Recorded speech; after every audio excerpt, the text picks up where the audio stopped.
The angels are organized by authority. The angelic world works according to the principle of authority.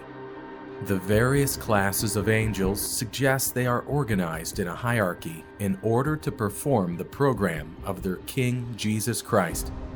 The Bible mentions several groups of angels. Michael is called the archangel, but there was originally an angel who was even higher in authority than Michael, and that was Lucifer. This name appears in the King James Version of Isaiah 14:12, while in the New American Standard Bible it is translated as Star of the Morning. How art thou fallen from heaven, O Lucifer, son of the morning? How art thou cut down to the ground, which didst weaken the nations? How art thou fallen from heaven, O Lucifer, son of the morning? How art thou cut down to the ground, which didst weaken the nations? This is Satan, who was created as the leader of all the angels. In addition to the archangel, we read of the cherubim, an order of angels who form an inner circle with access to the throne of God. Cherubim was placed at the entrance to the Garden of Eden to prevent Adam and Eve from returning after they sinned. So he drove out the man, and he placed at the east of the Garden of Eden cherubims and a flaming sword which turned every way to keep the way of the tree of life. Genesis 3:24. It's interesting that Satan was called the anointed cherub before his rebellion and fall. Thou art the anointed cherub that covereth, and I have set thee so. Thou wast upon the holy mountain of God. Thou hast walked up and down in the midst of the stones of fire. Thou wast perfect in thy ways, from the day that thou wast created, till iniquity was found in thee. By the multitude of thy merchandise, they have filled the midst of thee with violence, and thou hast sinned. Therefore I will cast thee as profane out of the mountain of God, and I will destroy thee, O covering cherub, from the midst of the stones of fire. Ezekiel 28:14-16. He was the most powerful of the cherubim, which explains the great power he sustained after being expelled from heaven. Another order of angels is the Seraphim, who are committed to non-stop worship and praise of God. We read about them in Isaiah chapter 6, worshiping God and purifying Isaiah by touching his lips with coal from God's altar. The demonic world is also arranged for the exercise of authority. Satan is the ruler of the fallen angels, who all carry out his bidding. The Bible does not have much to say about demonic organization, but what it says is important. Paul said in Ephesians 6:12 that our struggle in spiritual warfare is for we wrestle not against flesh and blood, but against principalities, against powers, against the rulers of the darkness of this world, against spiritual wickedness in high places. Regardless of their rank, demons are under the unquestioning command of Satan. To the Jewish leaders who accused him of casting out demons by the power of Satan, Jesus said, "And if Satan cast out Satan, he is divided against himself. How shall then his kingdom stand?" Matthew 12:26. Hell's troops are fully committed to the agenda of the devil. As the spiritual world is run around a principle of hierarchy and authority, the physical world structures and organizations are a reflection of this pattern. A vital verse relating to this is Colossians 1:16, where Paul wrote, "For by him were all things created, that are in heaven, and that are in earth, visible and invisible, whether they be thrones or dominions, or principalities or powers. All things were created by him and for him."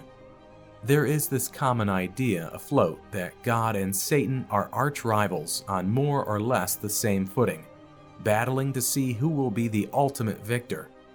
But nothing could be further from the truth. God has no counterpart. God is the creator. Satan is God's creation, who was created good but chose to rebel. God is all-knowing, almighty, and all-present. Satan does not have any of these attributes. That is why he has to work through demons. There is no question about the outcome of the cosmic struggle between the forces of God and the forces of evil. Since you and I are neither God nor angels, we will only succeed in defeating the devil to the extent that we live under God's authority. We will be put in situations where it will take more than the power of positive thinking to get us out of it. We're going to need divine intervention and authority, which means we have to be under authority. The story of Jesus and the Roman Centurion who sought his help is a great example of this principle, operating in the human realm. Jesus was in Capernaum when a centurion came to him asking the teacher to heal one of his servants. Matthew 8:5-13. And when Jesus was entered into Capernaum, there came unto him a centurion, beseeching him, and saying, Lord, my servant lieth at home sick of the palsy, grievously tormented. And Jesus saith unto him, I will come and heal him. The centurion answered and said, Lord, I am not worthy that thou shouldest come under my roof, but speak the word only, and my servant shall be healed. For I am a man under authority, having soldiers under me, and I say to this man, Go, and he goeth, and to another, Come, and he cometh, and to my servant, Do this, and he doeth it.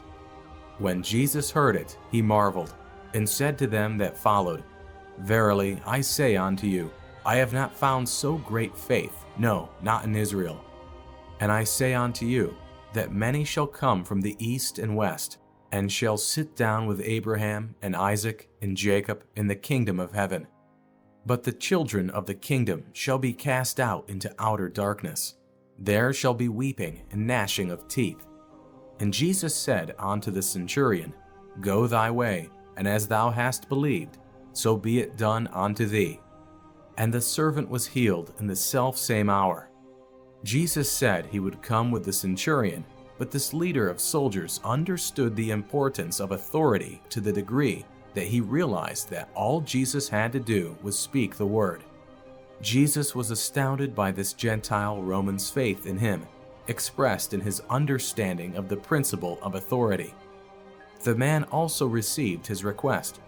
Jesus healed his servant. When you are under authority, you realize that you are not big enough or strong enough to deal with things yourself. But so many times we go about doing our thing, and then when we get into trouble, we ask God to show up with his angels and bail us out. But that's not the way authority works.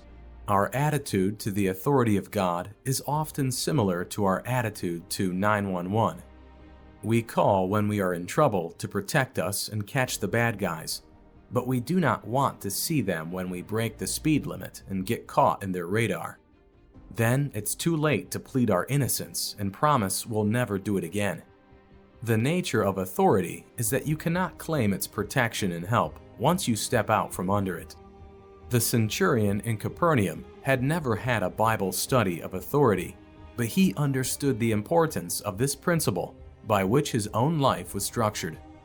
Satan and his demonic host work through people. This is clear from the many passages in the Gospels where we see demons afflicting people or even motivating people like the religious leaders in Matthew 12 to accuse Jesus and blaspheme God. False human teachers are not just making up lies by themselves. They are Satan's mouthpieces energized by his demons. By the way, the existence and persuasive talk of false teachers is a good reason we need to be spiritually alert and not buy into everything we hear. The Bible says, Beloved, believe not every spirit, but try the spirits whether they are of God, because many false prophets are gone out into the world. 1 John 4:1. In fact, the world is so deceived by Satan that John said, And we know that we are of God, and the whole world lieth in wickedness. 1 John 5:19. Angels are under God's sovereign authority. The reason the people of God will win the battle in spiritual warfare is that Christ has already won the war on the cross and in his resurrection. Moreover, God is in sovereign control over all his creation and has already drawn a line that Satan cannot cross.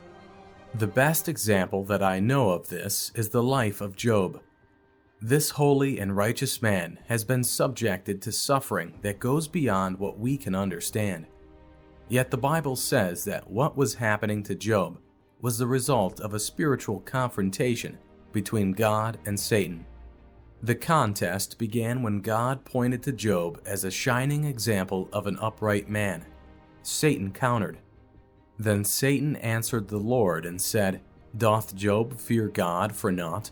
Hast not thou made an hedge about him, and about his house, and about all that he hath on every side?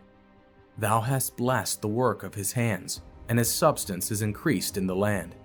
Job 1, 9 and 10. So everything Job had was taken away, and eventually he had nothing left but his very life.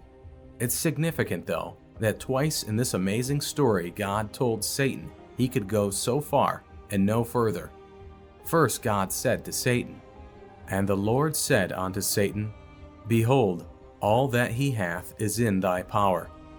Only upon himself put not forth thine hand." So Satan went forth from the presence of the Lord. Job 1, 12.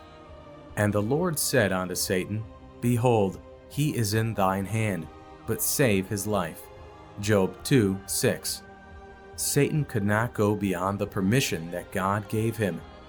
You may be saying about now, is this supposed to be comforting? I'm glad God is in control, but it looks to me like Satan can still mess up a whole lot of stuff in my life. Don't miss the point that Job understood. Even in the depths of his suffering, Job refused to take himself out from under the authority of God in his life.